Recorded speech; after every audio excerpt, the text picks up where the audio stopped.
Nós vamos conversar com o nosso comentarista de agronegócio, o Marcos Yankee. Marcos, bom dia, tudo bem, meu amigo? Bom dia, Rafael. Bom dia a todos que estão aqui nos assistindo. Ô Marcos, muita gente comemorando a queda do preço da carne, né?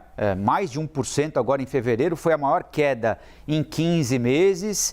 E muita gente do governo, apoiadores do presidente Lula, comemorando, né? Porque a carne, o corte de primeira que mais caiu foi a picanha, né? E era a promessa de campanha do presidente Lula, né?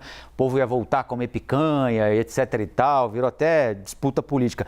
Mas por que o preço da carne está caindo? Tem a ver com o aumento da oferta aqui, a partir da proibição da China? É uma perspectiva com a qual a gente pode trabalhar para os próximos meses ou foi...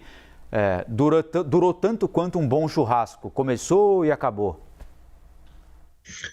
Bom, de fato, é uma queda bastante pequena, né? Mas é uma queda real, né? E tem a ver com a maior oferta de carne bovina e de carne de frango no mercado interno.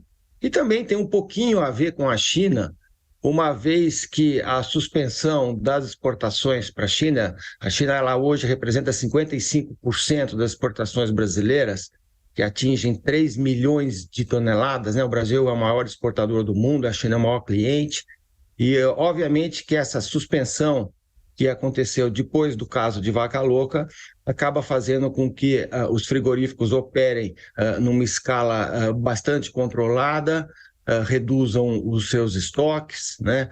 Procurem outros mercados e essa situação toda leva a que a carne caia, certo? Mas a gente sabe que isso vai voltar muito rapidamente dessa vez, né? O presidente Lula está indo à China,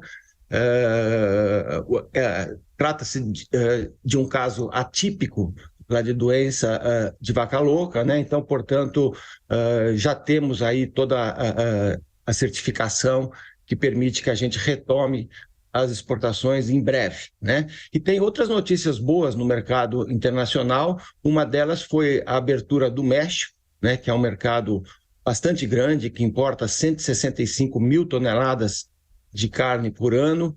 Com a consolidação do México, agora a gente consegue vender para os Estados Unidos, para o Canadá. Portanto, as exportações continuarão fortes esse ano. Eu não vejo que elas afetem realmente o preço interno no sentido de derrubar preços. Na verdade, a gente vai estar exportando talvez até mais do que o ano passado, se a gente conseguir consolidar não só o México, mas todos os mercados aí onde existe potencial de exportação. Agora, Marcos, queria te fazer uma última pergunta antes da gente encerrar, mudar um pouquinho de assunto. Aquele episódio da invasão do MST às fazendas da Suzano, né? O MST saiu, o INCRA diz que não tem R$1 para indenizar a Suzano pelas terras. Temos ali um impasse, né? Mas o fato é que aquela invasão foi desfeita a partir de um acordo intermediado pelo governo.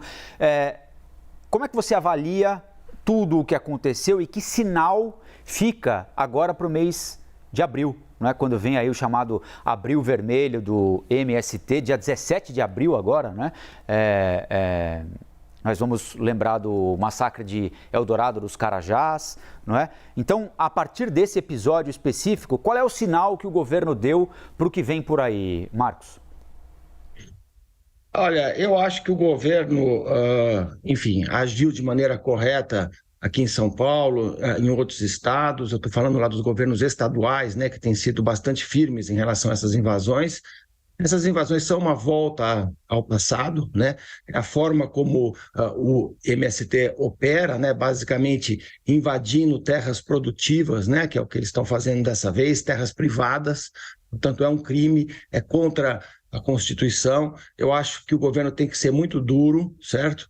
E eu vejo até que isso acaba causando um atrito muito ruim entre o governo e o setor do agronegócio, porque tem pautas imensas para serem aprovadas aí pela frente e no fim só se fala dessa retomada das invasões, né? É claro que é preciso sempre respeitar a lei e é preciso se coibir essas invasões. Então, me parece que isso é muito ruim e acho que atrapalha um pouco toda essa agenda que precisa ser desenvolvida da reforma tributária, de todas as demais ações que estão em andamento. O próprio setor hoje precisa de R$1 bilhão para avançar com programas do Moderfrota, né, que é o programa de modernização de frotas agrícolas, do Pronamp, de apoio a microempresas, empresas de pequeno porte no agro, ou seja, tudo isso está em pauta nesse momento e acaba sendo contaminado por essas invasões que acontecem de forma totalmente extemporânea aqui no Brasil.